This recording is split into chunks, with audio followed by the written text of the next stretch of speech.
Chizuk from the Parsha of Shabbos Kodesh, Parsha Shoftim. This week's Parsha is the very famous Pusik, Tumim Tiyem Hashem Elokecha. You should be Tumim with the Bashef, with Eibishter. What does it mean, Tumim?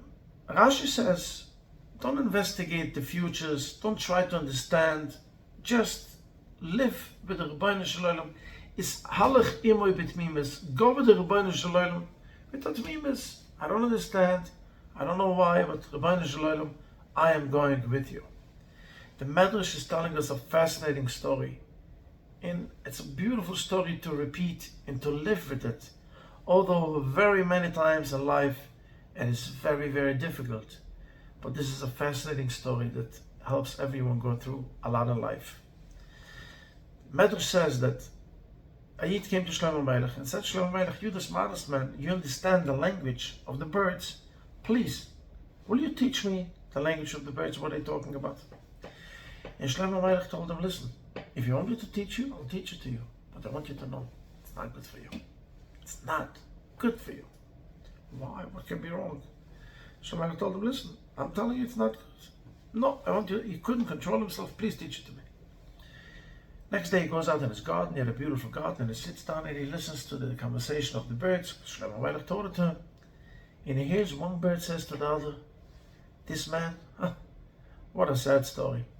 Tomorrow, all his flock, his sheep, his goats, everything are going to die. They're going to be outside. It's going to come some kind of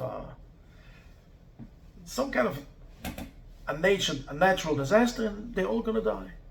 He decided it's going to save them. He took all his flock and put it inside the barn, just to save them from whatever's going to come. And they were saved. And it worked. He was flabbergasted. He was happy.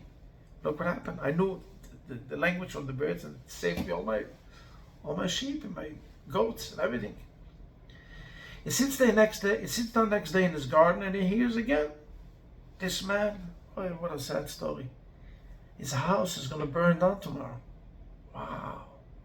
He knew, but they know what I'm talking about.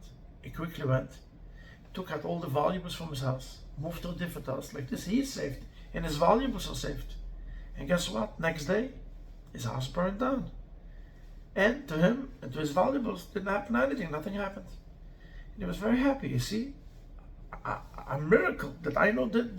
Could you imagine all these losers that are around here? They don't know what's going on, and they don't hear anything. I understand the language from the birds. I'm the lucky man. Passes by another few days, and he hears again. They talk about, look at this man. Tomorrow is his last day in this world.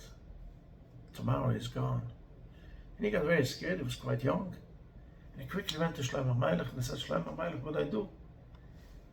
Can't run now, nowhere to run. And Shlomo Melech told him, didn't I tell you that understanding this language from the birds is bad for you? You see, the first day, there was a gzaira on your flag in order to give a kapura for you on something, I don't know what. And you avoided it. You outsmarted the system, you outsmarted the Rebbeinu Shalom. So the Rebbeinu Shalom went to your house, to your valuables. You wanted to take that way. And you outsmarted the Rebbeinu Shalom again. You took out everything because you knew what the birds are talking about. It's too late now. The Rebbeinu Shalom can't help you. The Rebbeinu Shalom wanted to save you certain other things, take away other things from you in order to save you. But it's too late now. You see, so many times in life we have questions. Why? We want to understand. And we try to understand. This week's Parsha tells us you can't understand. And if you're trying to understand, actually it brings more harm than good. Live with it. I don't know why you're doing this to me, but I'm sure you mean good. Let me see only good. And when you live like that, you'll say, Hashem, I get gebenched you and I get in Shabbos.